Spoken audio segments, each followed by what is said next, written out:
Hello everyone, welcome back to my channel and I hope that you're all doing very well. So in today's video, we'll be discussing Unit 1 of Literature and Cinema, that is the language of film, science and syntax, written by James Monaco. So before this video goes on, let's quickly see the introduction to the author, that is James Monaco. James Monaco was an eminent American film critic, historian and academic. तो ये एक eminent American film critic है, यानी बहुत ही ज़्यादा famous American film critic है, historian है and academic. With an illustrations career spanning over 30 years from 1970s to the 2010, Monaco authored several books on cinema and media and taught at the New School of Social Research, Columbia University and New York University. इनका जो 30 साल का career था illustrations का, जिसमें इन्होंने काफ़ी सारी बुक्स लिखी सिनेमा और मीडिया के ऊपर और उसी को स्कूल और यूनिवर्सिटी में पढ़ाया भी. As a film critic, he wrote for the New York Times, The Village Voice, and American Film, amongst several others, and appeared as a cultural commentator on television and radio. तो film critic के रूप में इन्होंने देखो the new York times, the village voice, ये सारे newspapers हैं, इन्होंने ये सारी चीज़ें लिखी and American films among others, इसके साथ साथ काफ़ी सारी चीज़ें, ठीक है, उन्होंने लिखी. और वो किस तरीके से अपीयर हुए टेलीविज़न और रेडियो पे एज अ कल्चरल कमेंटेटर, यानी कोई ऐसा इंसान जो आर्ट के बेस पे और कल्चरल बेस पे चीज़ों के बारे में, उनके एस्पेक्ट्स के बारे में बताता हो, उसको रिप्रेजेंट करता हो, तो इस तरीके से ये जाने जाते हैं, ठीक है. And how to read a film is his most significant contribution to the field of film studies. और देखो इनका जो सबसे ज़्यादा इम्पॉर्टेंट कंट्रीब्यूशन है फिल्म स्टडीज़ में, वो क्या है कि हम किस तरीके से किसी भी मूवी को, किसी भी फिल्म को पढ़ सकते हैं, ठीक है. यानी क्योंकि देखो फिल्म जो होता है उसकी लैंग्वेज होती है, ठीक है, क्योंकि देखो हमारा टॉपिक जो है इस चैप्टर का वो क्या है, द लैंग्वेज ऑफ फिल्म. यानी इसमें हम देखेंगे कि फ़िल्म किस किस तरीके से बनती है और उसमें हम किस तरीके से फ़िल्म को रीड कर सकते हैं. रीडिंग का मतलब क्या है, उसको समझ सकते हैं और किस किस एलिमेंट के यूज़ से ये फिल्म बना है, उसके थ्रू हम इस मूवी को रीड कर सकते हैं, समझ सकते हैं, अंडरस्टैंड कर सकते हैं. तो इनका सबसे ज़्यादा इम्पॉर्टेंट कंट्रीब्यूशन जो कि फ़िल्म स्टडीज़ के फील्ड में है, वो क्या है कि हम मूवी को, किसी फ़िल्म को कैसे पढ़ सकते हैं. And he was born on 15 November 1942 and died on 25 नवंबर 2019. तो इनका जन्म हुआ था 15 नवंबर 1942 को और इनकी मृत्यु हो गई थी 25 नवंबर 2019 में. So it's all about the author. अब हम चलते हैं, हमारे चैप्टर को शुरू करते हैं. This book investigates the ideas of semiotics and cinema language, focusing especially on the ways in which filmmakers make use of visual clues and symbols to communicate with audiences. तो देखो ये जो बुक है the language of film science and syntax, ये किस चीज़ के ऊपर, कौन सी आइडिया के ऊपर इन्वेस्टिगेट करती है. तो ये कैसे करती है काम, देखो जो सेमियोटिक्स एंड सिनेमा लैंग्वेज है उसके ऊपर ये फोकस करती है. सेमियोटिक्स क्या होते हैं, basically this is the study of science and symbols, ठीक है. यानी हम कह सकते हैं कि एक तरीके की स्टडी है जिसमें हम साइंस और सिंबल्स को समझते हैं और हम किस तरीके से उसको यूज़ कर सकते हैं, उसको इंटरप्रेट कर सकते हैं, ठीक है. तो ये हो गया हमारा सेमियोटिक्स. और उसके बाद है सिनेमा लैंग्वेज. तो ये इन दोनों चीज़ों के ऊपर फोकस करती है, specially on the ways in which film maker make use of visual clues, यानी जो फिल्म मेकर्स हैं वो किस तरीके से इनको यूज़ करते हैं अपनी मूवीज़ में, अपने फिल्म में, और सिम्बल्स को भी, ठीक है, ताकि जो वो लोग ऑडियंस जो है, जो उनको देख रही है, उनसे अच्छी तरीके से कम्युनिकेट करे, जो ऑडियंस है उनसे कनेक्ट कर सके. इस चैप्टर में हमारा सबसे पहला टॉपिक है फिल्म सेमियोटिक्स, कि ये होते क्या है. देखो ये जो सेमियोटिक्स है इसका मतलब हमने अभी अभी जाना कि ये जो है this is the study of science and symbol, ठीक है. तो ये हम अगर फिल्म के साथ जोड़ दे तो वो क्या हो जाएगा कि फ़िल्म में क्या क्या साइंस होते हैं, क्या क्या सिम्बल्स होते हैं, किस तरीके से हम उनको समझ सकते हैं, ठीक है. जो फिल्म में एक्शंस हो रहे हैं वो किस तरीके से हो रहे हैं, ठीक है. तो अब हम देखते हैं, film semiotics is the study of science process or any form of activity, conduct or any process that involves science, including the production of meaning as these science pertain to moving pictures. तो film semiotics क्या होते हैं, this is the study of sine process और any form of activity, यानी किसी भी तरीके का जो एक्टिविटी है वो होना, कंडक्ट होना, या फिर any process that involve science, या फिर कुछ भी हो रहा है लेकिन उसमें हम साइन जो है उसको इन्वॉल्व कर रहे हैं, including the production of meaning as these signs pertain to moving pictures, यानी ये जो साइंस है ये किसी न किसी मूविंग पिक्चर से रिलेटेड है। पर्टेन का मतलब होता है रिलेटेड होना, संबंधित होना, ठीक है। And film semiotics is used for the interpretation of many art forms, often including abstract art. और फिल्म सेमियोटिक्स जो है ये किस चीज़ के लिए ज़्यादातर यूज़ होता है? For the interpretation of many art forms, यानी किसी भी तरीके का जो आर्ट है उस चीज़ को इंटरप्रेट करने के लिए हम सेमियोटिक्स, फिल्म सेमियोटिक्स को यूज़ करते हैं। और अक्सर इसमें हम एब्स्ट्रैक्ट आर्ट को भी शामिल करते हैं। एब्स्ट्रैक्ट आर्ट क्या होता है? ये एक ऐसा आर्ट होता है जिसमें ये काफ़ी सारी चीज़ों को यूज़ करता है, जैसे shapes, colours, forms, gestural marks to achieve its effect, यानी इन सारी चीज़ों को ये यूज़ करता है। लेकिन इसमें देखो मेन चीज़ क्या है कि ये कभी भी एक्यूरेट डिपिक्शन नहीं करता किसी भी विजुअल रियलिटी का, ठीक है। ये देखो सब कुछ यूज़ करते हैं अपने आर्ट में, जैसे शेप, कलर, फॉर्म, ये सारी चीज़ें, लेकिन ये कभी भी एक्यूरेट डिपिक्शन को शो नहीं करते, यानी अपने आर्ट के थ्रू रियल चीज़ को नहीं दिखा पाते। And these units or signs each consist of a signifier and a signified. तो ये जो यूनिट्स हैं और जिसको हम साइन कह रहे हैं, जैसे कि अभी हमने देखा ना कि सेमियोटिक क्या है, साइन और सिंबल का स्टडी है। तो ये साइन जो है ये क्या है? ये अपने आप में ही एक सिग्निफायर और एक सिग्निफाइड को कंसिस्ट करता है। And the signifier is the object in question and the signified is the meaning. तो देखो सिग्निफायर क्या है? ये एक ऑब्जेक्ट है एक क्वेश्चन में, और सिग्निफाइड क्या है? ये मीनिंग है। That it implies, but for the signs to have any meaning there needs to be an audience. लेकिन साइन, ये जो है देखो, साइन के पास अगर कोई मीनिंग होना चाहिए तो उसके लिए वहाँ पे ऑडियंस का होना भी बहुत ज़रूरी है, क्योंकि साइन जो है ये इन दोनों चीज़ों को कंसिस्ट करता है, सिग्निफायर और सिग्निफाइड। और सिग्निफायर जो है ये एक ऑब्जेक्ट है क्वेश्चन के अंदर, और सिग्निफाइड जो है ये उसका मीनिंग है, ठीक है। तो ये साइन जो है इसका कुछ भी मीनिंग होने के लिए वहाँ पे ऑडियंस का होना बहुत ज़रूरी है। Someone has to see these images and want to understand them, यानी किसी न किसी का होना ज़रूरी है, ऑडियंस का होना ज़रूरी है, ताकि वो उसको देखे, उस इमेजेस को देख के और फिर उसको समझे। तो ये था हमारा फर्स्ट टॉपिक फिल्म सेमियोटिक्स, और इतना सबको क्लियर हो गया होगा मुझे पूरी उम्मीद है। तो अब हम चलते हैं हमारे सेकंड टॉपिक पे, जो है द फिजियोलॉजी ऑफ परसेप्शन, कि किस तरीके से, किस समझ के साथ, किस माइंडसेट के साथ हम उस चीज़ को देख रहे हैं और उस चीज़ को समझ रहे हैं।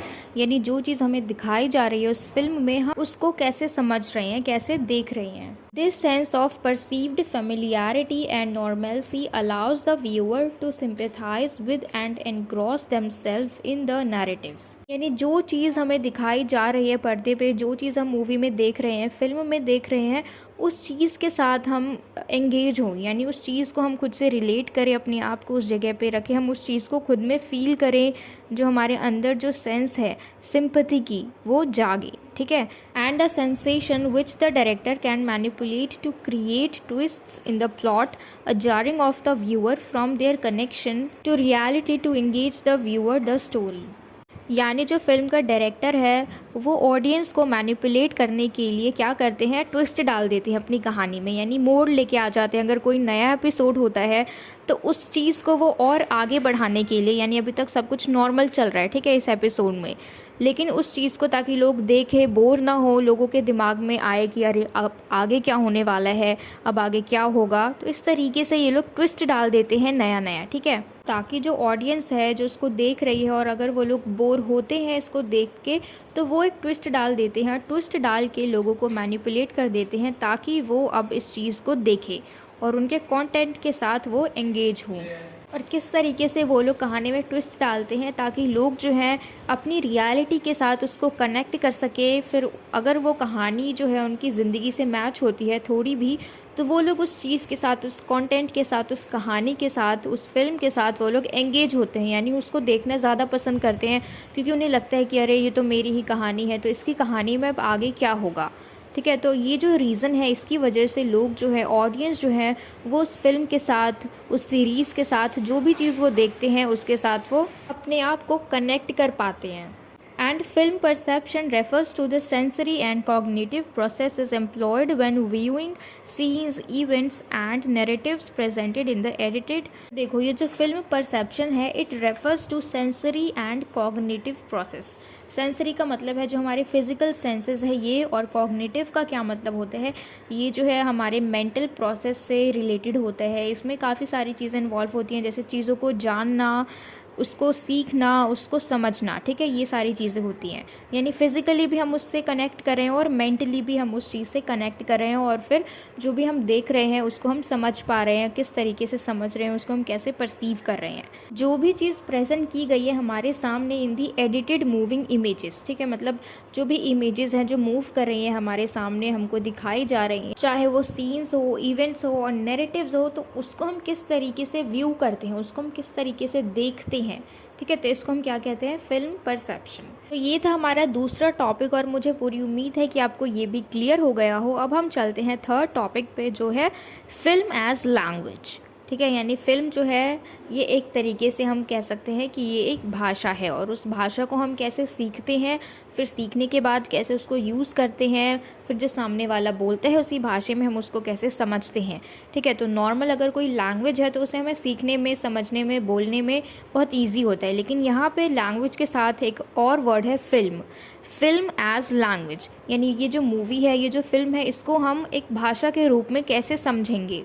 तो देखो नॉर्मली अगर कोई लैंग्वेज होती है, मान लो इंग्लिश लैंग्वेज है, जिसमें काफ़ी सारे एस्पेक्ट्स हैं, जैसे वर्ड मीनिंग हो गई, हमारी वोकैब्युलरीज हो जाती हैं, मुहावरे हो जाते हैं, one word substitution, homophones, preposition, noun, tense, तो ये सारी चीज़ें जिनकी हेल्प से हम इंग्लिश बोलना सीखते हैं। यानी एक जो भाषा है उसमें काफ़ी सारे एस्पेक्ट्स हैं, उसमें काफ़ी सारे एलिमेंट्स का हम यूज़ करते हैं, उसको धीरे धीरे सीखते हैं। तो ऐसे ही अगर कोई फिल्म बनती है तो उसके अंदर क्या क्या एस्पेक्ट्स होते हैं, उसमें किन किन एलिमेंट्स का यूज़ होता है कि वो एक फ़िल्म बन के तैयार हो जाती है, ठीक है, तो उसको हम इसमें पढ़ते हैं। चलिए, it is a method of narrative expression which promotes the development of narrative and plot.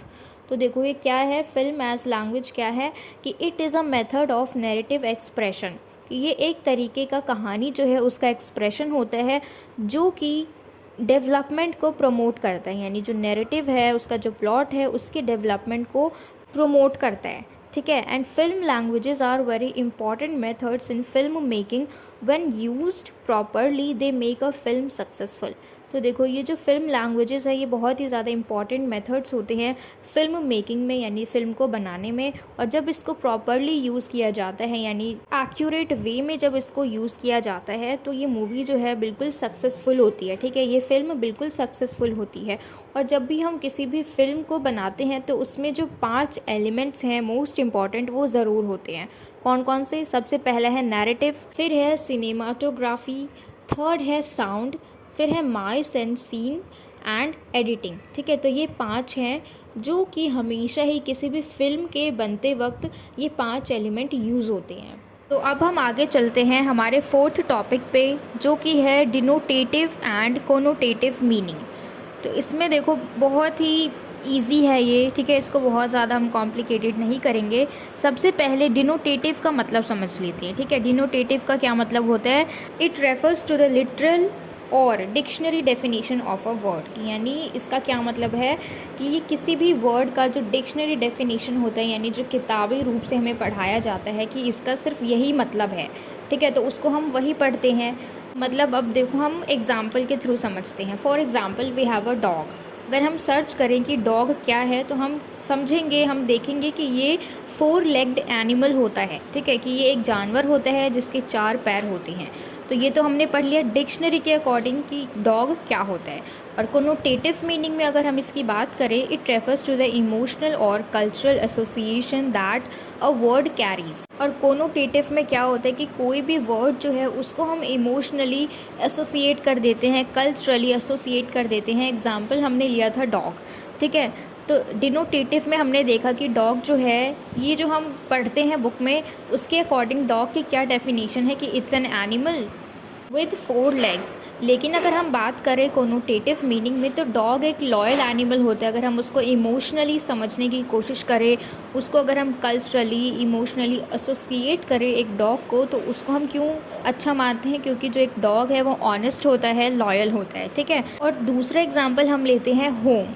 अगर हम होम की बात करें डिनोटेटिव में, तो होम क्या है? एक ऐसी जगह जहाँ पे लोग रहते हैं, यानी सारा काम धाम करने के बाद जो भी वो जॉब करता है, अगर वो स्कूल में पढ़ाता है, अगर वो बाहर घूमने गया है, वहाँ से बाहर निकलने के बाद वो वापस कहाँ आता है? घर में, ठीक है। यानी एक रहने की जगह जहाँ पे लोग रहते हैं। लेकिन अगर हम कोनोटेटिव मीनिंग में बात करें, तो होम एक ऐसी जगह है जहाँ पे हम सेफ़ फील करते हैं, आराम करते हैं, वहाँ पे रेस्ट करते हैं और हमें बिल्कुल अच्छा सा फ़ील होता है, लाइट लाइट सा फ़ील होता है, ठीक है। लेकिन अगर हम इसी को डिनोटेटिव में देखें, बुक की लैंग्वेज में देखें, तो होम क्या है? एक मकान है जिसके अंदर इंसान रहता है। और उसी को हम कोनोटेटिव मीनिंग में समझें, तो इमोशनली अगर हम इसको एसोसिएट करें होम को, तो यानी एक इंसान जो घर में जाने के बाद, होम में जाने के बाद अपने आप को सेफ़ फील करता है, सुरक्षित महसूस करता है, ठीक है। अब नेक्स्ट एग्जाम्पल देखते हैं हम रेड। रेड क्या है? अगर हम बुक की लैंग्वेज में देखें तो रेड इज़ अ कलर। लेकिन अगर हम इसको कोनोटेटिव मीनिंग के अकॉर्डिंग देखें, तो रेड जो है, अगर हम इसको एसोसिएट करते हैं इमोशनली और कल्चरली एसोसिएट करें, तो रेड एक डेंजर का साइन है ना। तो बेसिकली ये दोनों क्या है? डिनोटेटिव यानी बुक की लैंग्वेज जो होती है, वो जो हम सिर्फ बुक में पढ़ते हैं, और कोनोटेटिव का क्या मतलब होता है? जिससे हम इमोशनली फ़ील कर सकते हैं, उस चीज़ को इमोशनली एसोसिएट कर सकते हैं, कल्चरली एसोसिएट कर सकते हैं, ठीक है। और फिर देखो, ये जो डिनोटेटिव है, इसको हम कहाँ यूज़ करते हैं? ऑफन यूज इन फॉर्मल और एकेडमिक राइटिंग। इसको हम कहाँ यूज़ कर सकते हैं? फॉर्मल और एकेडमिक राइटिंग में। और कोनोटेटिव जो है, इसको हम ज़्यादातर we often use it in creative और परसुएसिव राइटिंग। तो देखो, इन दोनों में डिफरेंस हमें पता लग गया कि इन दोनों का क्या मतलब है। कि डिनोटेटिव जो है, इसके अंदर हम बुक की लैंग्वेज देखते हैं, ठीक है, इसमें कोई भी इमोशनली चीज़ अवेलेबल नहीं है।